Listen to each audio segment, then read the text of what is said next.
سنقرئك فلا تنسى الله إنه اليسرى فذكر إن نفعت. பெரும் பாவங்களும் தண்டனைகளும் மறுமையில் வெற்றி பெற மாநபி வழியா மதபுகள் வழியா புறக்கணிக்கப்பட்ட நபி வழிகள், சத்தியம் எது அசத்தியம் எது, நாட்டு நடப்பும் நமது நிலையும், இஸ்லாத்தில் நுழைந்த சமூக தீமைகள், நாங்கள் சொல்வது என்ன நீங்கள் கேட்பது என்ன, கல்வியின் அவசியம், திருக்குரான் ஓர் வாழும் அற்புதம், இஸ்லாம் ஓர் எளிய மார்க்கம் மற்றும் பிஜேயின் கேள்வி நேரம், இஸ்லாம் ஓர் இனிய மார்க்கம், நாகர்கோயில், கடலூர், பல்லாவரம்.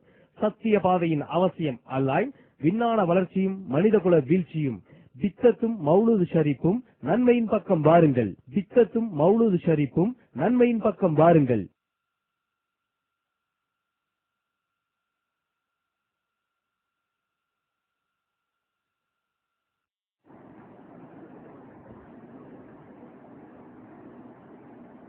السلام عليكم ورحمة الله وبركاته.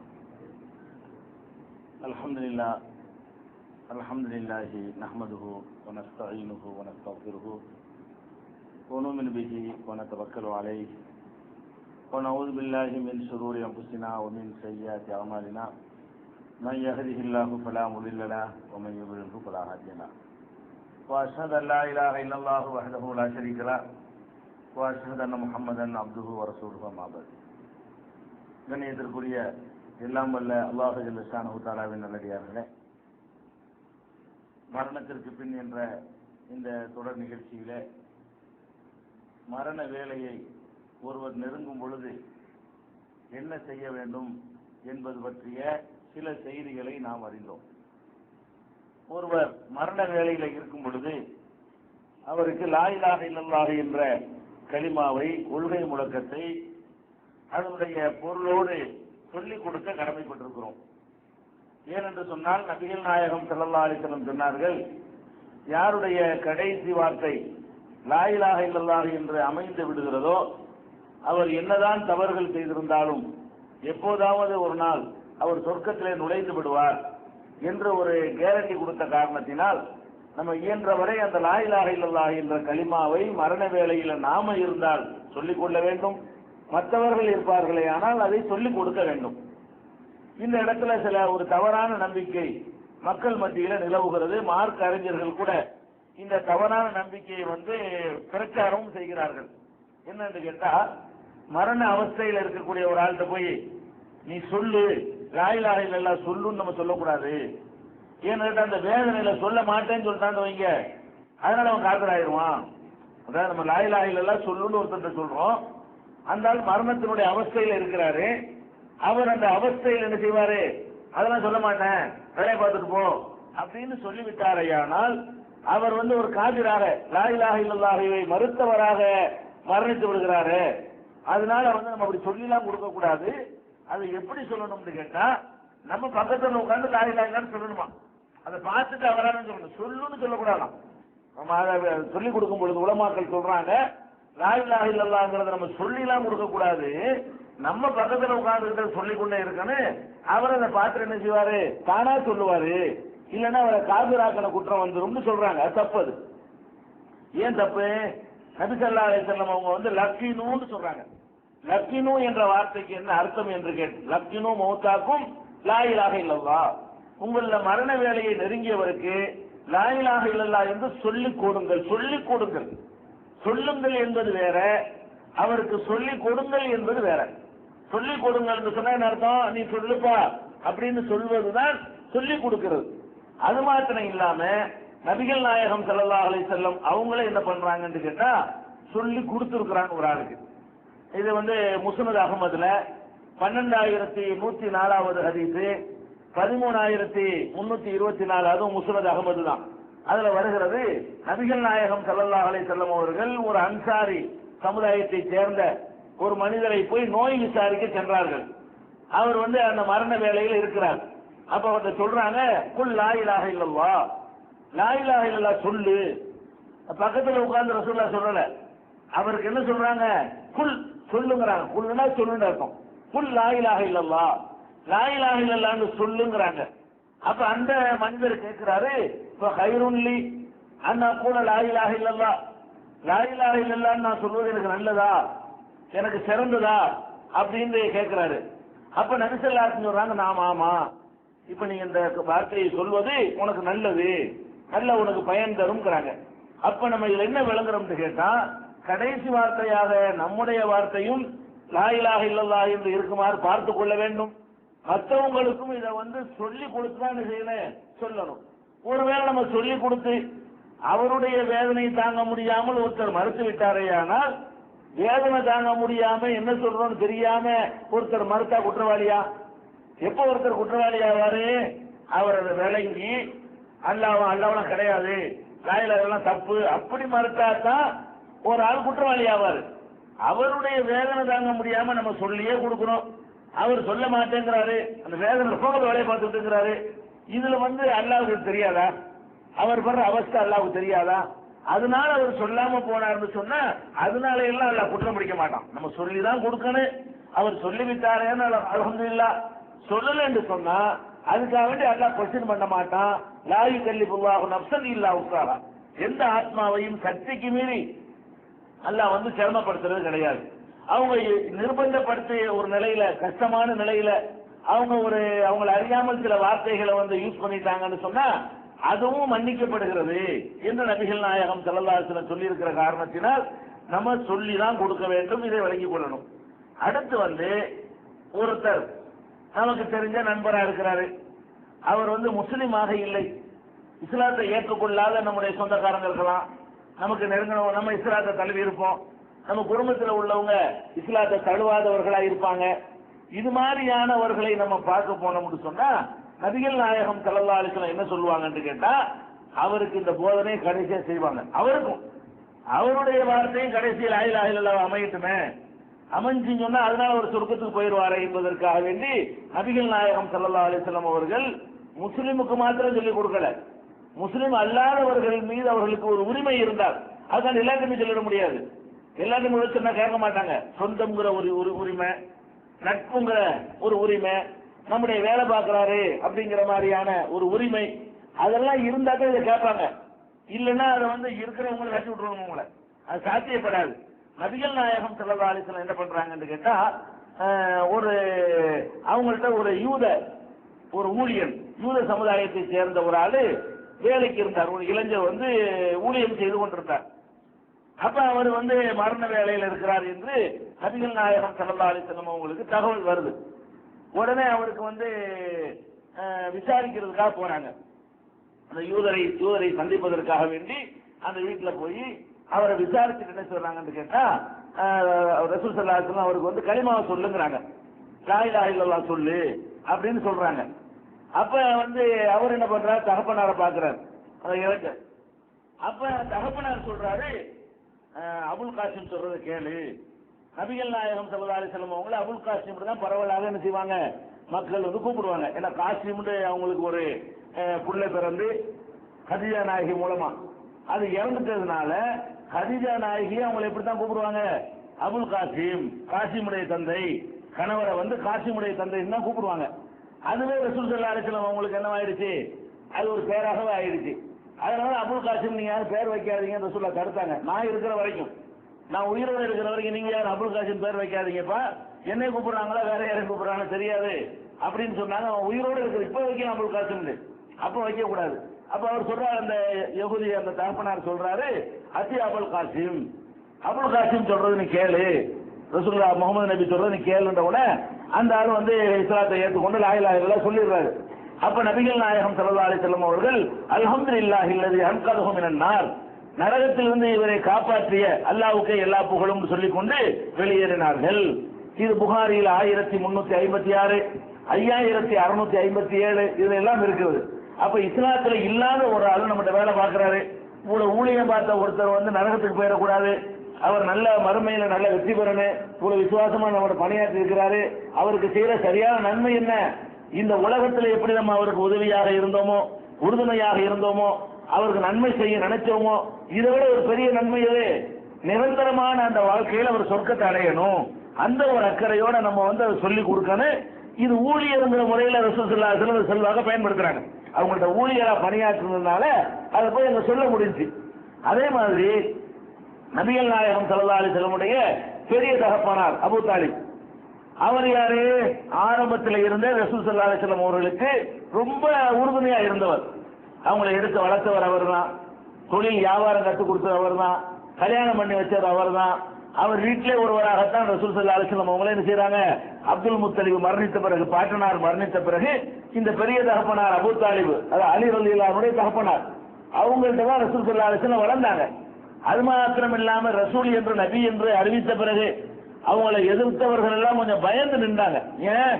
அபூ தாலிப் இருக்கிறாரு, செல்வாக்கு பெற்ற ஒரு மனிதர் பின்னாடி இருக்கிறாரு, அவர் லேசில் விட மாட்டாரு என்று சொல்லி அபூ தாலிப் இருக்கிற வரைக்கும் ரசூல் ஸல்லல்லாஹு அலைஹி வஸல்லம் கை வைக்க முடியல யாருக்குமே. அவருக்கு பயந்து கொண்டு ரசூல் ஸல்லல்லாஹு அலைஹி வஸல்லம் அவர்களுக்கு எந்த விதமான இடைஞ்சல் பண்ணாம சஹாபாக்களுக்கு தான் இடைஞ்சல் பண்ணிட்டு இருந்தாங்க. அவங்களை ஏற்றுக்கொண்ட மக்களுக்கு தான் இடைஞ்சல் இருந்தே தவிர அவங்களை அடிக்கிறது உதைக்கிறது எல்லாம் அபூ தாலிப் இருக்கிற வரைக்கும் அவளை அதிகமா செய்ய முடியல. இப்படி பல வகையிலையும் அவர் உறுதுணையா நின்றார். அவருக்கு மரணம் வந்துருச்சு. மக்காவில் நபி ஸல்லல்லாஹு அலைஹி வஸல்லம் இருக்கிற காலகட்டத்திலேயே அவருக்கு மரணம் நெருங்கி விட்டது. கேள்விப்பட்ட ரசூல் ஸல்லல்லாஹு அலைஹி வஸல்லம் அவர்கள் நேர போறாங்க, போய் சொல்றாங்க, யா அம்மி குல் லா இலாஹ இல்லல்லாஹ், லா இலாஹ இல்லல்லாஹ் சொல்லிருங்க. பெரிய தகப்பனாரே, நீங்க இந்த கடைசி கட்டத்தில் இருக்கிறீங்க, லா இலாஹ இல்லல்லாஹ் சொல்லிட்டீங்கன்னு சொன்னா உஷ்ஹிது லக பிஹா இல்லல்லாஹ் அஷ்ஹது லக பிஹா இல்லல்லாஹ், அல்லாஹ்வுக்காக உங்களுக்காக நான் அல்லாஹ்விடத்துல நான் சாட்சி சொல்லுவேன். இஸ்லாத்தை ஏற்றுக்கொண்டாரு, யா அல்லாஹ் அவருக்கு ஏதாவது பண்ணுன்னு சொல்லி உங்களுக்காக நான் பேசுவேன் என்று ரசூலுல்லாஹ் சொல்லி பார்க்கறாங்க. பக்கத்துல அபூ ஜஹல் இருக்கிறான். முக்கியமான உடம்பு சரியில்லை, எல்லாம் வந்திருப்பாங்கல்ல. அபூ தாலிப் உடம்பு சரியில்லைன்னு சொன்ன உடனே முக்கியமான பிரமுகர்கள் எல்லாரும் குழுமி இருக்கிறாங்க. அங்கதான் ரசூல் ஸல்லல்லாஹு அலைஹி வஸல்லம் போறாங்க. பெரிய தகப்பனார் என்ற முறையில் இதை எடுத்து சொல்றாங்க. அபூ ஜஹல், அப்துல்லா இப்னு உமையா இவங்க எல்லாம் பக்கத்துல உட்கார்ந்து கொண்டு சொல்கிறார்கள், அஸ்தர்கபு அன் மில்லத்தி அப்துல் முத்தலிப், உங்க அத்தா உங்க தகப்பனார் அப்துல் முத்தலிப் இருந்தாரு, அவர் மார்க்கத்தை நீ புறக்கணிக்கிறியா? அவருக்கு அந்த செசத்துக்கு பிறகு சொல்றாங்க, அபூ தாலிப் சொல்றாங்க, உன் தகப்பனார் இந்த கொள்கையை ஏற்றுக்கிட்டு இருந்தாரா, லா இலாஹ இல்லல்லாஹ் சொன்னாரா, அவர் எந்த கொள்கையில் இருக்கிறார், அதுல நீ மௌத்தாவியா? இந்த பேரனுக்காக வேண்டி உன்னுடைய தகப்பனாருடைய நீ சொல்ல நீ விட்டுற முடியுமா அப்படின்னு கேட்கிறாங்க. கேட்டவொடனே ரசூல் ஸல்லல்லாஹு அலைஹி வஸல்லம் செய்றாங்க, திருப்பி அக்கா நீங்க சொல்லுங்க லா இலாஹ இல்லல்லாஹ்ங்கறாங்க. அவங்க இதை சொல்லாதேன்னு அவங்க சொல்ல, ரசூல் ஸல்லல்லாஹு அலைஹி வஸல்லம் சொல்லுன்னு சொல்ல, இப்படியே நேரம் போய்கிட்டே இருக்கிறது. திருப்பி பலமுறை இப்படி ரெண்டு பேரும் ஆர்கியூமெண்ட் நடந்து கொண்டிருக்கும் பொழுது கடைசி என்ன பண்றாரு, ஹத்தா கால் அபூ தாலிப் கடைசியா சொல்லிட்டாரு, ஹு அலா மில்லத்தி அப்துல் முத்தலிப், நான் அப்துல் முத்தலிப் வழியிலே நான் மரணிக்கிறேன் என்று சொல்லிவிட்டு அபா அன் யகுல லா இலாஹ இல்லல்லாஹ், லா இலாஹ இல்லல்லாஹ் என்று சொல்ல மறுத்துவிட்டார். கடைசி வரைக்கும் மாட்டேன்ட்டார். எவ்வளவு சொல்லி கொடுத்தும் கூட அவர் உள்ளத்துல ரசூலுல்லாஹ்வுக்கு அவ்வளவு அன்புலாம் வச்சிருந்தாரு. அல்லாஹ் நாடியவர்களுக்கு தான் நேர்வழி காட்டுவாங்கிறது ஒரு பெரிய ஆதாரம். அவ்வளவு ரசூலுல்லாஹ்வுக்கு அவ்வளவு அன்பு வைத்திருந்தோம், அக்கறையோட ரசூல் ஸல்லல்லாஹு அலைஹி வஸல்லம் சொல்லியும் இந்த வார்த்தை அவருடைய உள்ளத்துல நுழையல. இது எதுக்கு நம்ம சொல்றோம்னு கேட்டா, ஒரு மனிதனுடைய வார்த்தை கடைசியிலேயாவது லா இலாஹ இல்லல்லாஹ் இருக்க வேண்டும். அவர் முஸ்லிம் அல்லாத வாழ்க்கை வாழ்ந்திருந்தால் கூட கடைசியாக இதை அவர் சொல்லிவிட்டாரே, ஆனால் அதுவே அவருக்கு பயன் தரக்கூடியதாக ஆகியோர் விளங்கி சொல்லணும். அர்த்தத்தை விளங்கி அல்லாஹ் தான் கடவுள், அல்லாஹ் தவிர யாரும் இல்லை என்று விளங்கி, சும்மா சொல்றாங்க யாரும் சொல்லுவாங்களே, அது ஒரு மந்திரம் என்று சொல்வதாக இருந்தால் அதுல எந்த நன்மையும் கிடையாது.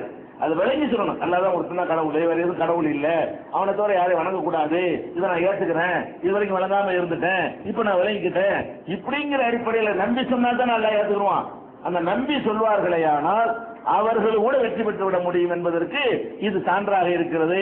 அப்ப கடைசி நிலையாக நம்ம என்ன வைத்துக் கொள்ள வேண்டும், லா இலாஹ இல்லல்லாஹ் என்ற கலிமா இருக்கிறதா என்று பார்த்து கொள்ள வேண்டும்.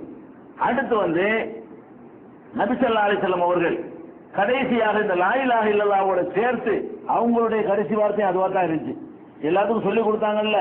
நபிகள் நாயகம் ஸல்லல்லாஹு அலைஹி வஸல்லம் கடைசியா என்ன சொல்லிட்டு மௌத்தா போனாங்க என்று பார்த்தீர்களே ஆனால், புகாரியில 4449, 6510 அதுல என்ன செய்யறாங்கன்னா, நபி ஸல்லல்லாஹு அலைஹி வஸல்லம் அவர்கள் ரொம்ப மூர்ச்சையாகி மயக்கமாகி தெரிஞ்சுக்கிட்டே இருக்கிறாங்க.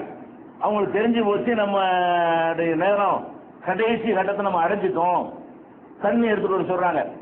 தண்ணி எடுத்து தொட்டு மூஞ்ச அவ்வளவு வெச்ச ஜாஸ்தியா இருக்கிறது. தண்ணியை தொட்டு என்ன செய்யறாங்க, முகத்தை தொடச்சிக்கிட்டே இருந்துட்டு சொல்றாங்க, இப்ப ஜால யகூல் லா இலாஹ இல்லல்லாஹ், லா இலாஹ இல்லல்லாஹ் என்று சொன்னார்கள். சொல்லிவிட்டு இன்னலில் மௌத்தி சக்ராத், மௌத்துக்கு என்று ஒரு தனியான வேதனை இருக்கத்தான் செய்கிறது. லா இலாஹ இல்லல்லாஹ் சொல்லிக்கிட்டே சொல்றாங்க, மௌத்துக்கு சரியான வேதனை இருக்கத்தான் செய்கிறது. சும்ம நஸப யதஹு ஜால யகூல் ஃபிர் ரஃபீகில் அலா, ரஃபீகுல் ஆலா ரஃபீகுல் ஆலான்னு சொல்லிக்கொண்டு அவர்தான் கடைசி வார்த்தை மூத்தாயிட்டு லா இலாஹ இல்லல்லாஹ் சொன்னாங்க. அதுக்கப்புறம் மிகச்சிறந்த நண்பன், இறைவன் மிகச்சிறந்த தோழன் அப்படின்னு சொல்லி அல்லாஹ்வை பற்றி புகழ்ந்தவர்களாக அப்படியே மரணித்து விட்டார்கள். அவங்கள்ட்ட இருந்து வந்த கடைசி வார்த்தை ஏதான்? லா இலாஹ இல்லல்லாஹ் அர் ரஃபீகுல் ஆலா. ஒரு சில ரிவாயத்துல அல்லாஹும்ம அர் ரஃபீகுல் ஆலா, இன்னொரு சில அறிவிப்புகள்ல ஃபிர் ரஃபீகுல் ஆலா, மிகச்சிறந்த நண்பனை நோக்கி நான் போய்கிட்டு இருக்கிறேன் அப்படின்னு சொல்லிக்கொண்டே நபி ஸல்லல்லாஹு அலைஹி வஸல்லம் அவர்கள் கடைசி வார்த்தையாக லா இலாஹ இல்லல்லாஹ் என்ற கலிமாவை மொழிந்தவர்களாக மரணித்திருக்கிறார்கள். இதுல நம்ம கூடுதல் கவனம் செலுத்த வேண்டும். இந்த கடைசி நேரங்கள்ல நம்ம அந்த மாதிரியான அந்த கலிமாவை சொல்வதற்கான ஈடுபாடுகளையும் கவனத்தை மேற்கொள்ள வேண்டும். இது முக்கியமான விஷயம். அடுத்ததாக மரண வேளையில் இருக்கக்கூடியவர்களுக்கு முக்கியமான நம்ம மரண வேலையை அடைஞ்சிட்டோம்னு வைங்க, நம்ம ஒரு முக்கியமான ஒரு அறிவுரையை குடும்பத்தாருக்கு சொல்லணும். இது எல்லா நபிமார்களும் தங்களுடைய குடும்பத்தாருக்கு சொல்லிட்டு போன அறிவுரை. அது என்ன அறிவுரை? குடும்பத்துக்கு சொத்தை பத்தி நம்ம அறிவுரை சொல்லுவோம். அவனுக்கு எவ்வளவு கொடுக்கணும், அவனுக்கு எவ்வளவு கொடுக்கணும், அதுல எவ்வளவு போட்டிருக்கேன், எவ்வளவு போட்டிருக்கேன், அந்த இடத்துல இத்தனை இடம் வாங்கி வச்சிருக்கேன், இவ்வளவு தங்கங்க வச்சுக்கிறேன், இங்க இப்படிலாம் சொல்லிட்டு போவோம். இதெல்லாம் சொல்லலாம், தப்பு இல்லை, இதெல்லாம் சொல்ல வேண்டியதுதான். இதோட சேர்த்து முக்கியமா சொல்லணும், ஏகத்துவத்தை சொல்லிட்டு போகணும். இந்தாப்பா கடைசி வரைக்கும் உங்களுக்கு நான் அறிவுரை சொல்றேன், கடைசி வரைக்கும் இந்த ஓரிரை கொள்கையில தடம்புரலாம இருங்க, அல்ல ஒருத்தந்தாங்கிற நம்பிக்கைக்கு பங்கம் வராம உங்களுடைய வாழ்க்கை அமைச்சுக்கிறீங்க என்று சொல்லி கடைசி நேரத்தில் நம்ம என்ன வசியத்து பண்ணணும்? குடும்பத்தார்களுக்கு பெரியவங்களா இருக்கிறவங்க மௌத்தா போனோம்னு சொன்னா கடைசி நேரத்தில் எல்லாத்தையும் கூப்பிட்டு வைத்துக் கொண்டு நீங்க எதை வணங்க போறீங்கன்னு, எப்படி உங்க வாழ்க்கையை அமைச்சுக்கிற போறீங்கன்னு சொல்லி இது மாதிரியாக இறுதி வசியத்தாக ஏகத்துவ கொள்கையை சொல்லிட்டு போகணும். இது ஒரு முக்கியமான ஒரு கடமை. இது எங்க இருந்து வழங்குதுன்னு கேட்டா, திருமறை குர்ஆன்ல பக்ராவுல 2வது சூறாவுல 133வது வசனத்தில் அல்லாஹ் சொல்லுகிறான், அம் குன்தும் ஷுஹதா இத் ஹலர யாக்கூப் அல் மௌத். யாக்கூப் நபி இருக்கிறாங்களே, அவர்களுக்கு மரணம் வந்த நேரத்தில் இது காலலி பனீஹி, அவர் தன்னுடைய புதல்வர்களை எல்லாம் அழைத்து வைத்துக் கொண்டு சொன்னார். யாக்கூப் நபிக்கு 11 பிள்ளைங்க இருந்தாங்க இல்லையா, இந்த 11 பிள்ளைங்களை அழைத்து வைத்துக் கொண்டு சொல்லுகிறார், மா தஅபுதுன மின் பாதி, எனக்கு பிறகு நீங்க எதை வணங்க போறீங்க சொல்லுங்க. தௌஹீத் இல்லாத மக்கள் இருக்கிறாங்க, எல்லா நபிமார்கள் நல்லவங்க ஈசு நபிலாம் இருந்தாங்க அதுல. ஆனா என்ன கேட்கிறாரு, அதை உறுதிமொழியா வாங்கணும்னு நினைத்து கொண்டு மா தஅபுதுன மின் பாதி, எனக்கு பிறகு நீங்க எதை வணங்க போறீங்க கேட்கிறாரு. அப்ப அவங்க எல்லாம் சொல்றாங்க, நாபுது இலாஹக்க, உங்களுடைய இறைவனை, இலாஹ ஆபாயிக்க இப்ராஹிம் இஸ்மாயில் இஸ்ஹாக், உங்களுடைய பாட்டன்மார்களாக இருக்கின்ற இப்ராஹிம் இஸ்மாயில் இஸ்ஹாக் இருக்காங்களே, அவங்களுடைய இறைவனை, உங்கள் இறைவனும் இப்ராஹிம் இஸ்மாயில் இஸ்ஹாக்குடைய இறைவனும் ஆகிய அந்த ஒரு இறைவனை தான் இலாஹன் வாஹிதன், அந்த ஒரு இறைவனை தான் நாங்கள் வணங்குவோம், நஹ்னு லஹு முஸ்லிமூன், நாங்கள் அவனுக்கே கட்டுப்பட்டு நடப்போம் என்று யாக்கூப் நபி பிள்ளையெல்லாம் கூப்பிட்டு வச்சு உறுதிமொழி வாங்குறார். அப்ப நம்ம என்ன பண்ணணும், நம்ம பிள்ளைங்க நமக்கு பிறகு சமாதி வழிபாட்டுக்கு போயிடக்கூடாது, தனி மனித வழிபாட்டுக்கு போயிடக்கூடாது, ஏகத்துவ கொள்கையிலும் தரமுறக்கூடாது என்று சொன்னால், எனக்கு பிறகு நீங்க இதுல எப்படி நடப்பீங்க, தொழில் எப்படி பார்ப்பீங்க, பொண்டாட்டி எப்படி நடத்துவீங்க, என் பொண்டாட்டி உங்க அம்மாவை எப்படி கவனிச்சுக்கிறீங்க என்றெல்லாம் கேட்கிறோமா இல்லையா? அதை கேட்கறதோட எதையும் கேட்கணும், அல்லாஹ்வுக்கு எப்படி நடப்பீங்க, எதை வணங்குவீங்க, கொள்கையில நீங்க எப்படி இருப்பீங்க, அதை நான் உங்களுக்கு வசியத்தா சொல்றேன்னு கேட்டு அந்த யாக்கூப் நபி அவர்கள் நபிமார்களுடைய வரலாறு எல்லாம் குர்ஆன்ல சொல்லி காட்டுறான்னு சொன்னா இவருக்கு படிப்பனைக்கு தான் சொல்லி காட்டுறான், சும்மா எந்த கதையும் சொல்வது கிடையாது. அப்ப நபிமார்களுடைய வரலாறை படிப்பனைக்கு எல்லாம் சொல்ற காரணத்தினால் இதுலயும் நம்ம கவனம் செலுத்தணும். மரண வேலை நெருங்கின உடனே எல்லாத்தையும் கூப்பிட்டு வைத்துக் கொண்டு என்ன செய்யணும், இந்த ஒரு அறிவுரையும் நம்ம சொல்ல வேண்டும். அடுத்து மரணத்தை நெருங்கின உடனே, மரண வேலையை அடைஞ்ச உடனே நமக்கு பலவிதமான குழப்பம் வரும். என்ன குழப்பம் வரும், நம்ம என்ன கதிக்கு ஆளாக போறோமே தெரியலையே, மூத்தா போறோம், எந்த மாதிரி உயிர் எடுக்க போறான்னு தெரியலையே, கபர் எப்படி இருக்குன்னு தெரியலையே, நம்ம திருப்பி நரகத்துல எல்லாம் போடுவானா என்ன பண்ணுவான்னு தெரியலையே, கூட அக்கிரமம் எல்லாம் பண்ணிவிட்டோமே, நம்மளை எப்படி அவன் மன்னிப்பான், நம்ம செஞ்ச அக்கிரமத்துக்கு மன்னிப்பு கிடைக்குமா? ஒவ்வொரு மனுஷனுக்கும் அவனவன் கடைசி நேரத்துலதான் மனசாட்சியம் உறுத்தும், எல்லாம் யாவும் வரும். அந்த முடிய போவதும் நல்லா கன்ஃபார்மா தெரியும் பொழுது அதுக்கு முன்னே இருந்த தெனாவட்டு திமுறை எல்லாமே போயிடும். அப்ப என்ன வரும், ஆஹா அதை பண்ண இதை பண்ண என்ன ஆகுமோ தெரியலையே அப்படின்னு தானே வரேன். ஆனா ரசூல் ஸல்லல்லாஹு அலைஹி வஸல்லம் அப்படி வரக்கூடாது. ஏன் வரக்கூடாது, நீ இறைவனை நீ தப்பா நினைக்கிற, நீ மனுஷன் தப்பு செய்வன்னு தெரியும், அவன் அளவற்ற அருளாளனா இல்லையா, நீ என்ன ஆகுமோ ஏதாகுமோன்னு சொல்லாம என் இறைவன் என் பாவத்தை மன்னிச்சிடல, அப்படிங்கிற ஒரு உறுதியோட நல்ல எண்ணம் கொண்டவனாகத்தான் ஒருத்தன் மௌத்தாக வேண்டும். மரணிக்கும் போது அவநம்பிக்கை உள்ளவனாக மரணிக்க கூடாது. நம்ம என்னதான் தப்பு செஞ்சிருந்தாலும் இறைவா என்னை மன்னிச்சிரு, நீ ஒரு காலத்துல எனக்கு நீ கருணை காட்டாம இருக்க மாட்ட, நீ நல்லதான் செய்வ, நான் ஒரு அடியான்கிற தப்பு செஞ்சிருப்பேன், நீ ரஹ்மான்கிற கடவுளுங்கிற முறை நீ என்னை மன்னிச்சிருவா அப்படின்னு சொல்லி நல்ல எண்ணம் கொள்ளாமல் யாரும் மௌத்தாயிராதீங்க. ரப்ப பத்தி, இறைவனை பற்றி நமக்கு என்ன எண்ணம் வந்துடனே, எவ்வளவுதான் நம்ம தவறான நடவடிக்கையில் ஈடுபட்டு இருந்தாலும் சரி, நம்ம மரணம் நெருங்கி விட்டது என்று சொல்லும் பொழுது நபி ஸல்லல்லாஹு அலைஹி வஸல்லம் சொல்றாங்க, ஜாபிர் ரலியல்லாஹு அறிவிக்கிறாங்க, கபல வபாத்திஹி பிஸலாத்தின், மரணிப்பதற்கு 3 நாளைக்கு முன்னாடி சொன்னார்கள். நபி ஸல்லல்லாஹு அலைஹி வஸல்லம் அவர்கள் அவங்களுக்கு மரணம் வருவதற்கு 3 நாள் இருக்கும் பொழுது சொன்னார்கள், லா யமூத்தன் அஹதுக்கும், உங்கள யாரும் மௌத்தாக கூடாது, இல்லா வஹுவ யுஹ்சினு பில்லாஹி லன், அல்லாஹ்வை பற்றி நல்ல எண்ணம் வைக்காமல் உங்கள யாரும் மௌத்தாக கூடாது.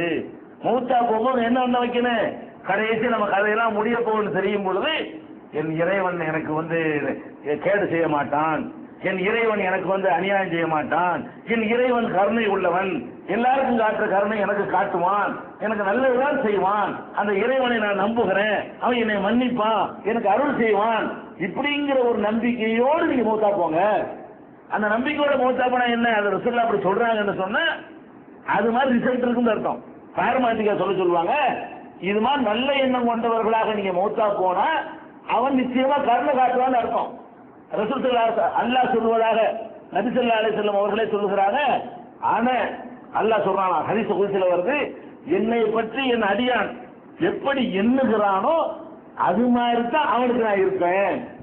என்னை பயங்கரமான குடும்பக்காரன் நினைக்கிறானா அப்படித்தான் நான் இருப்பேன், என்னை அளவற்ற அருளாளன் நினைக்கிறானா அப்படிதான் நான் நடந்துக்குவேன் அவன் விஷயத்துல என்று அல்லாஹ் சொல்லுவதாக நபிகள் நாயகம் ஸல்லல்லாஹு அலைஹி வஸல்லம் அவர்கள் இன்னொரு இடத்துல நமக்கு அறிவுரை சொல்லி இருக்கிறாங்க.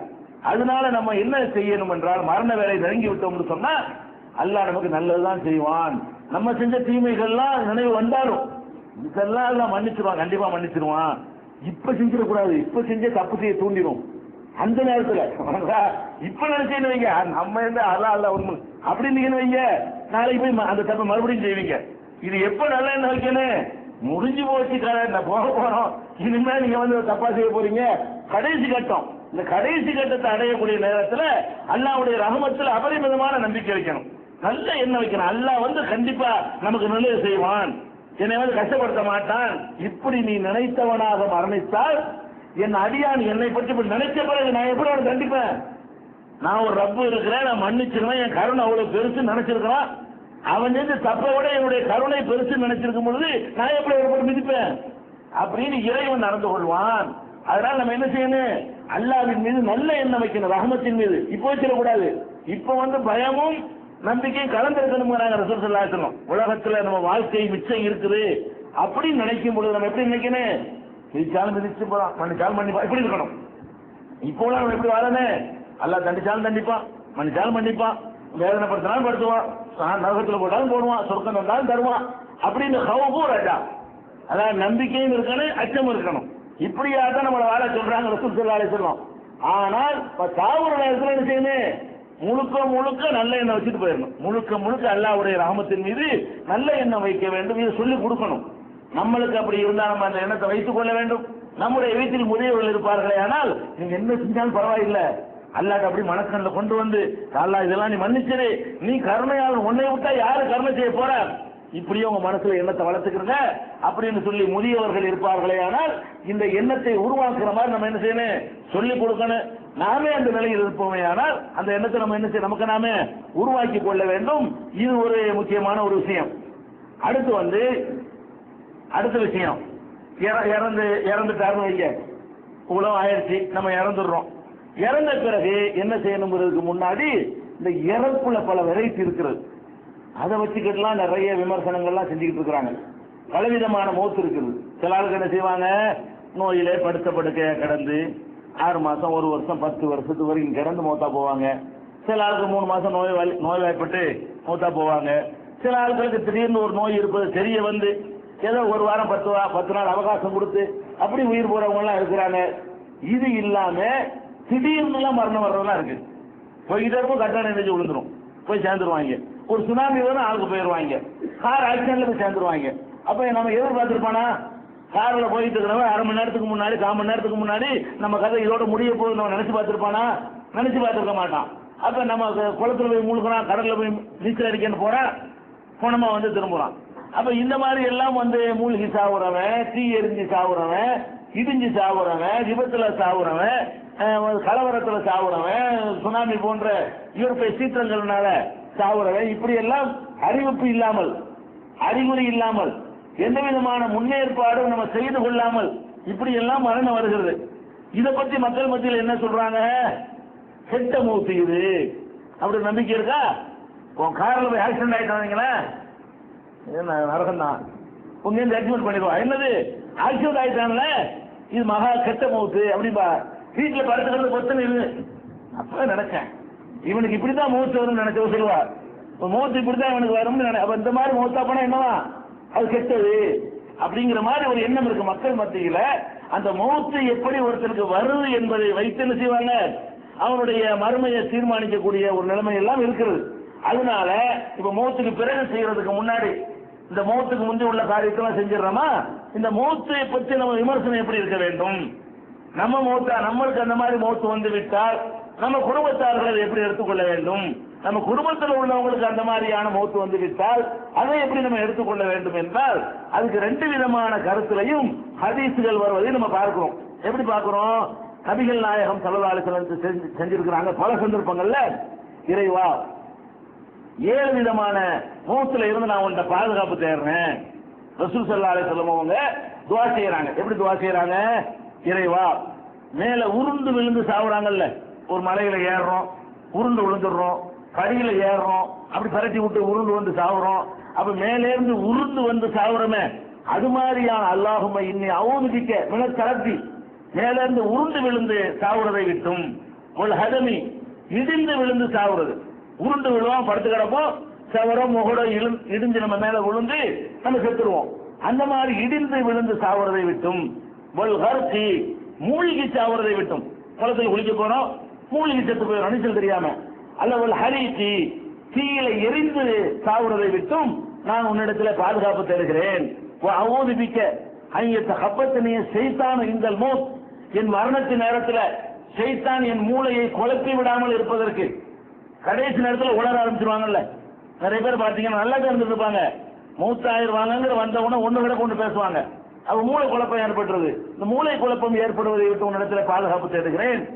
அஊதுபிக்க அன் அமூத்த பி சபீலிக்க முதுபிரன், உன்னுடைய பாதையிலே களமிறங்கி நான் வந்து போராடுகிற நேரத்தில் முதுகை காட்டியவனாக மூத்தாவதற்கு பாதுகாப்பு தேடுகிறேன். முதுகை காட்டக்கூடாது, முதுகை காட்டினா ஓடும்போது சாவுறதுங்கிறது, அது மாதிரி செய்யக்கூடாதான். அஊதுபிக்க அன் அமூத்தல் அதிகன், விஷஜந்துகளால் கொட்டப்பட்டு சாவுறதை விட்டும் பாதுகாப்பு தேடுகிறேன். அப்ப ரசூல் ஸல்லல்லாஹு அலைஹி வஸல்லம் எத்தனை பாதுகாப்பு தேடுறாங்கன்னு கேட்டா, அதாவது உருண்டு விழுந்து சாவுறது 1, இடிஞ்சு சாவுறது 2, மூழ்கி சாவுறது 3, எரிஞ்சு சாவுறது 4, மூலக்குழப்பம் ஏற்பட்ட நிலையில மெண்டலா போய் சாவுறது 5, அல்லாஹ்வுடைய பாதையில இருக்கும் பொழுது ஓட்டம் எடுத்துக்கொண்டே சாவுறது, அது முதுகுல குத்துப்பட்டு சாவுறது 6, விஷஜந்துக்கள் பாம்பு தேளு கட்டுவா கோழி இதெல்லாம் கொத்தி விஷஜந்துக்களால் சாவுறது, இது மாதிரியான சாவுகளை விட்டும் நான் இறைவா உன்னிடத்துல பாதுகாப்பு தேடுகிறேன். இது சுனன் நசையில 5436, 5437, அதே மாதிரி 1328 அபூதாவுது, முஸ்னத் அஹ்மதுல 14975. இதுல எல்லாம் என்ன வருதுன்னா, இந்த மாதிரி மௌத்தை விட்டு ரசூல் ஸல்லல்லாஹு அலைஹி வஸல்லம் பாதுகாப்பு தேடி இருக்கிறாங்க.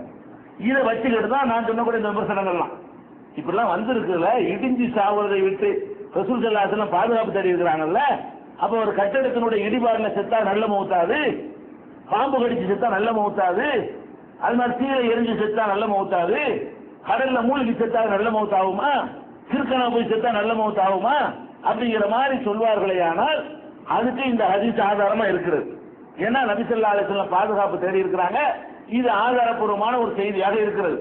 அதே நேரத்தில் வந்து நபி ஸல்லல்லாஹு அலைஹி வஸல்லம் அவர்கள் சொன்ன இதுக்கு மாற்றமான சில செய்தியும் சொல்றாங்க. என்ன சொல்றாங்கன்னு கேட்டா, இது புகாரில வரக்கூடிய 654வது ஹதீஸ்.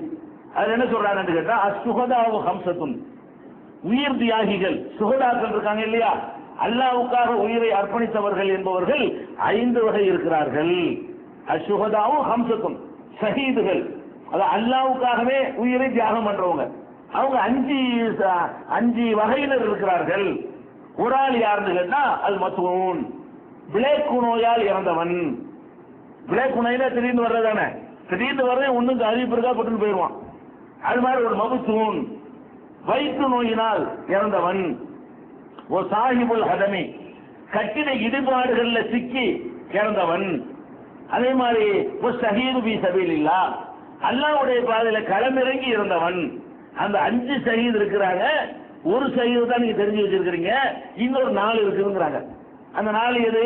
வயிற்று போக்குல போனவன், பிளேக் நோயில போனவன், இடிஞ்சு விழுந்து செத்தவன், இவனெல்லாம் மூழ்கி இறந்தவர்கள். அப்ப எந்த மூழ்கி இறந்தவர்களை விட்டு ரசூலுல்லாஹ் பாதுகாப்பு தேடினாங்களோ அந்த மூழ்கி இறந்தவன் ஷஹீதுங்கிறாங்க இங்க. அதே மாதிரி இடிஞ்சு விழுந்து விட்டு பாதுகாப்பு தேடுறேன்னு சொன்னாங்க. ஆனா இங்க என்ன சொல்றாங்க? கட்டட இடிபாடுகள்ல விழுந்து இறந்துட்டான்னு சொன்னா அவன் ஷஹீதுங்கிறாங்க. இது நல்ல மூத்தா கெட்ட மூத்தாப்ப? பாதுகாப்பு தேடினதை வச்சு பாத்தீங்கன்னு சொன்னா கெட்டது மாதிரி தெரியுது. அவன் ஷஹீதுங்கிறத வச்சு பாத்தீங்கன்னு சொன்னா கண்டிப்பா அவன் மறுமையில வெற்றி பெற்றுவான. ஷஹீத் உயிர் தியாகம் பண்ண மறுமையில என்ன செய்வான்? கண்டிப்பா சொர்க்கம் போயிடுவான். அப்படி ரசூல் ஸல்லல்லாஹு அலைஹி வஸல்லம் பாராட்டினார்கள் என்ற செய்தியை புகாரியில 654வது ஹதீஸ்ல நீங்கள் பார்க்கலாம். அதே மாதிரி இன்னொரு ஹதீஸ்ல வருகிறது, நபி ஸல்லல்லாஹு அலைஹி வஸல்லம் அவர்கள் கேட்கிறாங்க, மா தஅதுன ஷுஹதா ஃபீக்கும், உங்கள நீங்க ஷஹீதுன்னு யாரை நினைக்கிறீங்க? கேள்வி போடுறாங்க ரசூல் ஸல்லல்லாஹு அலைஹி வஸல்லம். அப்ப சஹாபாக்கள்லாம் சொல்றாங்க, அல்லது யுகாத்திலு வ யுக்தலு ஃபீ சபீலில்லாஹ், அல்லாஹ்வுடைய பாதையில களமிறங்கி போராடி கொல்லப்படுறான அவன் தான் என்று ரசூல் ஸல்லல்லாஹு அலைஹி வஸல்லம் சொல்றாங்க. சஹாபாக்கள் சொல்றாங்க. அப்ப ரசூல் ஸல்லல்லாஹு அலைஹி வஸல்லம் சொல்றாங்க, அப்படி பாத்தீங்கன்னு சொன்னா நம்ம என் சமுதாயத்துல சுகதாக்கள் ரொம்ப கம்மியாவில் போயிடுவாங்க. இப்படி பாத்தீங்கன்னா அல்லாஹ்வுடைய பாதையில கொல்லப்பட்டவங்க தான் ஷஹீதுன்னா எவ்வளவு பேர் இருப்பான்? இந்த காலத்துல யாருமே இல்லை. இப்ப இருக்கிற காலகட்டத்தில் ஒருத்தவங்க கூட அப்படி கிடைக்காது. அப்ப ரசூல் ஸல்லல்லாஹு அலைஹி வஸல்லம் சொல்றாங்க, இன்ன ஷுஹதா உம்மத்தி இதன்ல கலீலும், அப்படி பாத்தீங்கன்னா என் உம்மத்துல ரொம்ப கம்மியா போயிடுவாங்களே, இது மட்டும் கிடையாது அப்படின்னு சொல்லிட்டு ரசூல் ஸல்லல்லாஹு அலைஹி வஸல்லம் சொல்றாங்க, அல் கத்தீலு ஃபீ சபீலில்லாஹி ஷஹீதுன், அல்லாஹ்வின் பாதையில் கொல்லப்பட்டவனும் ஷஹீது தான். ஒல் மசூனு ஷஹீதுன், லேக்கு நோயில் இறந்தவனும் ஷஹீது தான். ஒல் மபுத்தூனு ஷஹீதுன், வயிற்று போக்கில் இறந்தரான அவனும் ஷஹீது தான். ஒல் மராத்து தமூத்து பி ஜும்ஐன் ஷஹீதுன், குழந்தையை பெறும் பொழுது ஒரு பெண் இறந்துடுறாள, பிரசவத்துல பிரசவிக்கிற நேரத்தில் ஒரு பெண் இறந்து போயிடுறாள, அவ கூட ஷஹீது தான் என்று நபி ஸல்லல்லாஹு அலைஹி வஸல்லம் அவர்கள் சொல்றாங்க. இது முஸ்னத் அஹ்மதுல 21628வது ஹதீஸ்ல இருக்கிறது. அதே மாதிரி சொன்னாங்க நபி ஸல்லல்லாஹு அலைஹி வஸல்லம் அவர்கள், அத்தாவுனு ஷஹாதத்துல் லிகுல்லி முஸ்லிமின், பிளேக் நோய் ஒவ்வொரு முஸ்லிமுக்கும் அது ஷஹாதத்து பதவியை பெற்று தரும். உயிர் தியாகம் என்ற ஷஹீதுங்கிற ஷஹாதத்துல ஷஹீது என்ற பதவியை பெற்று தரும் என்று ரசூல் ஸல்லல்லாஹு அலைஹி வஸல்லம் சொன்னதாக புகாரியில 2830 5732வது ஹதீஸ்களை நம்ம பார்க்கிறோம். அப்ப இதுல என்ன வருது? நபி ஸல்லல்லாஹு அலைஹி வஸல்லம் அவர்கள் சில வகையான மரணங்களை விட்டு பாதுகாப்பு தேடினாங்க, அது ஒரு வகை. அதே நேரத்தில் அப்படி யாராவது மரணித்து வருவார்களே ஆனால் அவங்களுக்கு உயர்ந்த அந்தஸ்து கிடைக்கும், ஷஹீது என்ற ஒரு உயர்ந்த பதவிதான் கிடைக்குமே தவிர இந்த மௌத்தினால ஒரு பாதிப்பு ஏற்பட்டாது அப்படிங்கிற மாதிரி ரசூல் ஸல்லல்லாஹு அலைஹி வஸல்லம் சொல்லி இருக்கிறாங்க. அப்ப இது ரெண்டையும் இணைச்சு நம்ம உழைக்கணும். பாதுகாப்பு தேடுனதுங்கிறது எதுக்கு தேடுறாங்கன்னா அதுல நம்ம சிலதை இழப்போம். எப்படி இழப்போம்? திடீர்னு மண்டையை போட்டோம், நோய் செத்தோம்னு சொன்னா மன்னிப்பு கேட்க வாய்ப்பு இருக்கும், வசியத்தை செய்ய வாய்ப்பு இருக்கும், கொடுக்கல் வாங்கல சரி பண்றதுக்கு வாய்ப்பு இருக்கும், வாங்கின கடனை திருப்பி கொடுக்க டயம் தராங்கல்ல, ஒரு டயம் தந்து நம்ம உயிரை எடுக்கும் பொழுது சில வேலைகளை முன்னாடி செஞ்சுக்கலாம். ஆஹா, கதை முடிய போகுது, இது வரைக்கும் வாங்கின கடனை ஏமாத்திட்டு இருந்தோம், இப்போவா செட்டில் பண்ணிடுவோம், நினைப்பு வருமா வராதா? அந்த நினைப்பு வரும். அவனை பத்தி அப்படி செஞ்சிருந்தோம், இவனை பத்தி அப்படி பேசியிருந்தோம், இப்போவாது நம்ம அவன் மன்னிப்பு கேட்டுக்கிறோம். அப்ப அந்த பாக்கியம் கூடுதலா அவங்களுக்கு கிடைக்குது. அதுக்கு தான் ரசூல் ஸல்லல்லாஹு அலைஹி வஸல்லம் பாதுகாப்பு தேடினாங்களே தவிர கெட்டதுங்கிறதுக்கு பாதுகாப்பு தேடல. கெட்டதுக்கு பாதுகாப்பு தேடி இருந்தால் அவன் எப்படி ஷஹீதும்பாங்க? எரிந்து சாவுறதை விட்டு பாதுகாப்பு தேடுறேங்கிறாங்க, எரிஞ்சு செத்தா அவன் ஷஹீதுங்கிறாங்க.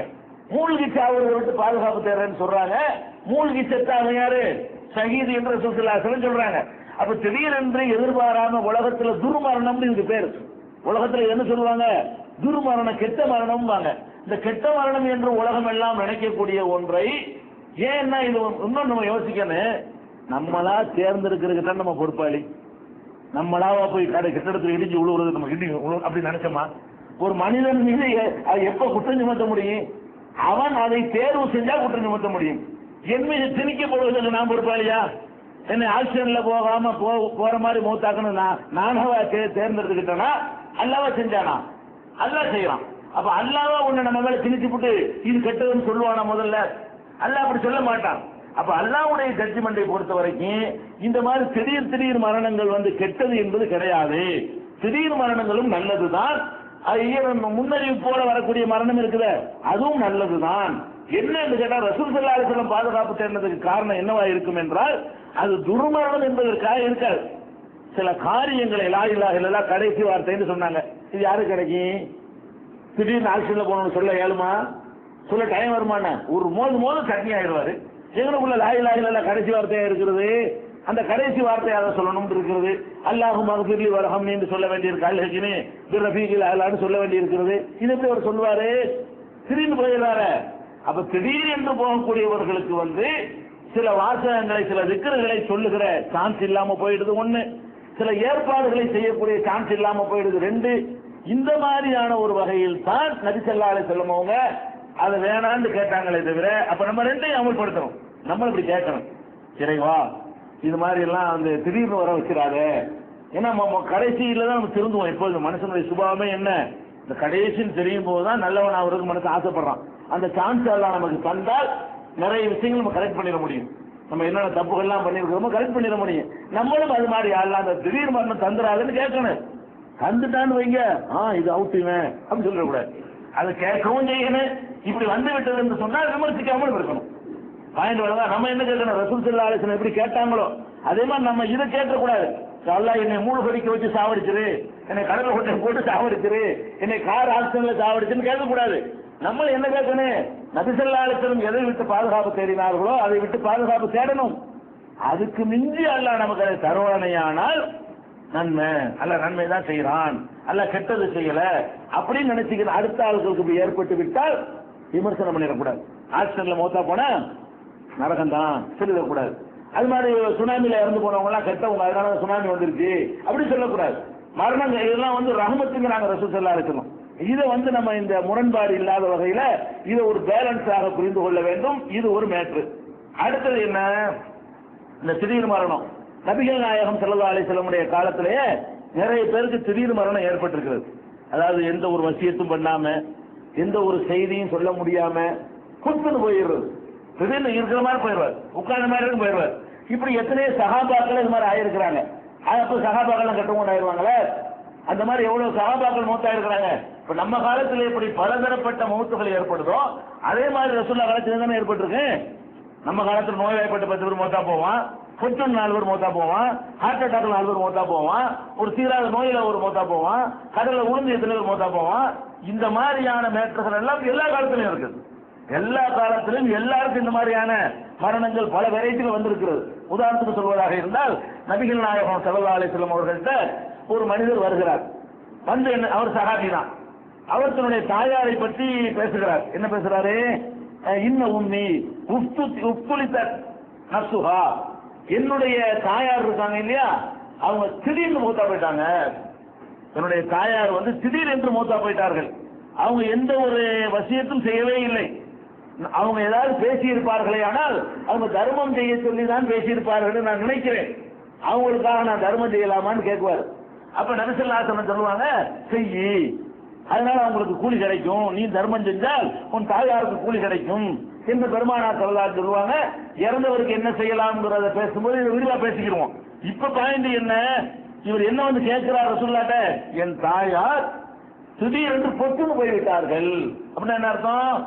யாருக்கு என்ன கொடுக்கணும்னு சொல்லல, மன்னிப்பு கேட்க வேண்டிய ஆள்கிட்ட மன்னிப்பு கேட்கல, லா இலாஹ இல்லல்லாஹ் சொல்றது பதில் அது சொல்லல, இருந்த மணிக்கு போயிட்டாங்க, திடீர்னு போயிட்டாங்க அப்படின்னு சொல்லும் பொழுது, ஆஹா உன் லைஃபை வீணா போச்சு, உங்க அம்மாவுடைய முடிவே கெட்டதா போச்சு என்று சொன்னாங்களா?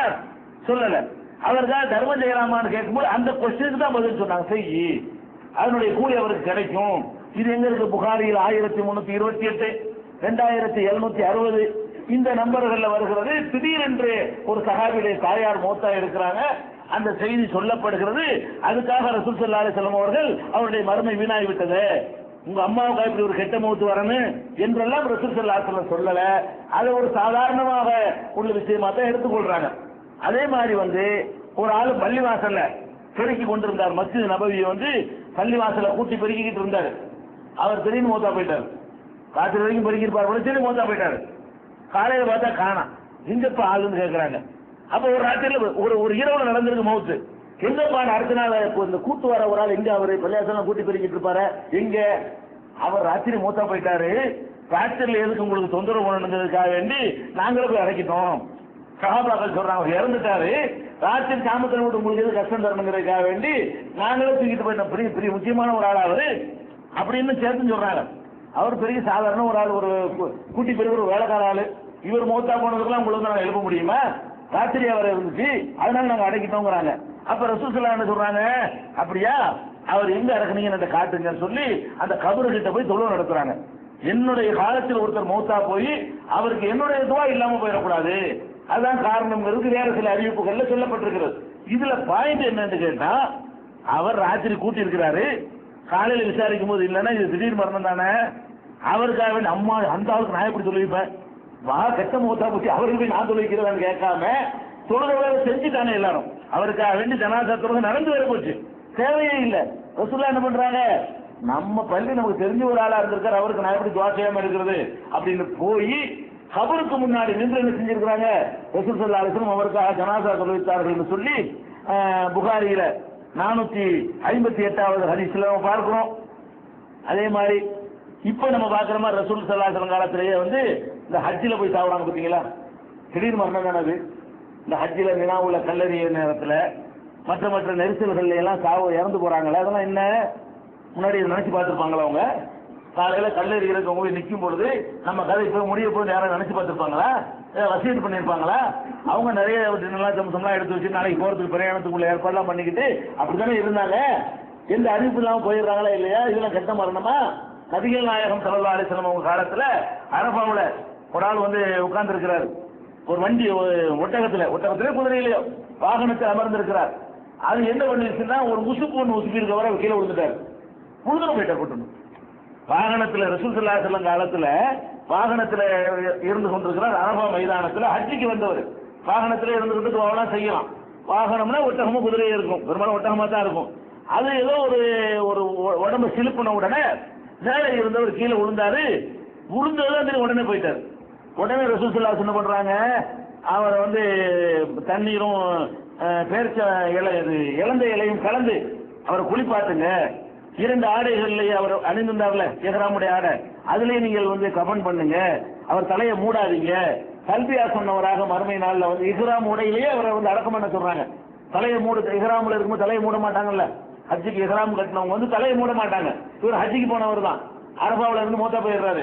அந்த இஹ்ராம் உடையிலே அவரை கஃபன் பண்ணி அடைக்கிறங்க, இஹ்ராமோடய அவர் வருவார் மறுமையில அப்படிங்கிறாங்க. பாயிண்ட் என்ன, இந்த ஹஜ்ஜுக்கு இந்த மனுஷனுக்கு அந்த கேட்ட பத்தியா, ஹஜ்ஜிக்குன்னு கூட ஒரு நல்ல மௌத்து கிடைச்சிட்டா, வாகனத்தில் உட்காந்து பொட்டுன்னு போயிட்டாருன்னு சொல்ல சொன்னாங்களா?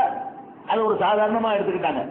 மற்ற மரணங்களை எப்படி எடுத்துக்கொண்டார்களோ அப்படித்தான் எடுத்துக்கொண்டார்கள். அதனால ஒரு ஆளுடைய மரணம் எப்படி இருக்கிறதோ அந்த மாதிரி என்ன செய்யக்கூடாது. அதை வச்சுக்கிட்டு நம்ம இவன் கெட்டவன், இவன் நாசமா போயிடுவான், இவன் லைஃப் வீணா போச்சு அப்படி நினைச்சிடக்கூடாது. நம்ம குடும்பத்தில் அப்படி யாராவது இறந்துட்டாங்கன்னு சொன்னா இது நம்ம தௌஹீதுல இருக்கிறோம், நம்ம தௌஹீதுல இருந்துட்டு இந்த மாதிரி ஏற்பட்டு போச்சு, நம்ம அத்தை அப்படி போயிட்டாரு, நம்ம அண்ணன் இப்படி இறந்து போயிட்டாரு, இதெல்லாம் நமக்கு வரவே கூடாது. அப்ப இந்த ஒரு அடிப்படையை நம்ம என்ன செய்யணும், புரிந்து கொள்ள வேண்டும். மௌத்து எப்படி மௌத்து வந்தாலும் சரி, ஆனால் இதுல நம்ம பாதுகாப்பு தேடணும்.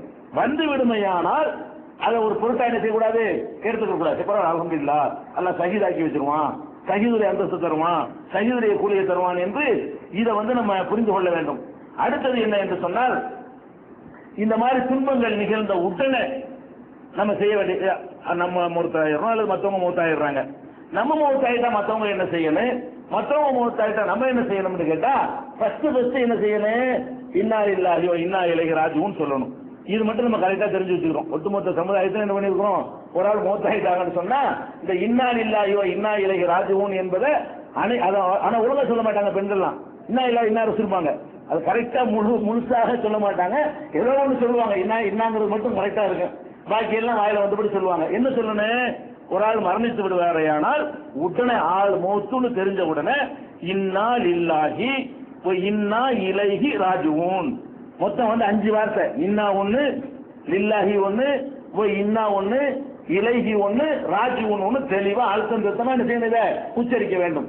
ஏன் இப்படி சொல்லணும்? அல்லாஹ்வே குர்ஆன்ல இதை சொல்லி காட்டுகிறான். வல நபுல் வன்னக்கும் பிஷைஇன் மினல் கௌஃபி வல் ஜூஇ வ நக்ஸின் மினல் அம்வாலி வல் அன்ஃபுஸி வ ஸமராத் வ பஷிரி ஸாபிரீன் அல்லதீன இதா அஸாபத்துஹும் முஸீபத்துன் காலு இன்னா லில்லாஹி வ இன்னா இலைஹி ராஜிஊன். குர்ஆன்ல அல்லாஹ் சொல்றான், அவங்கள உயிர்களை எடுத்து சோதிப்போம், நஷ்டத்தை ஏற்படுத்தி சோதிப்போம், பொருள்களில் இழப்பு ஏற்படுத்தி சோதிப்போம்.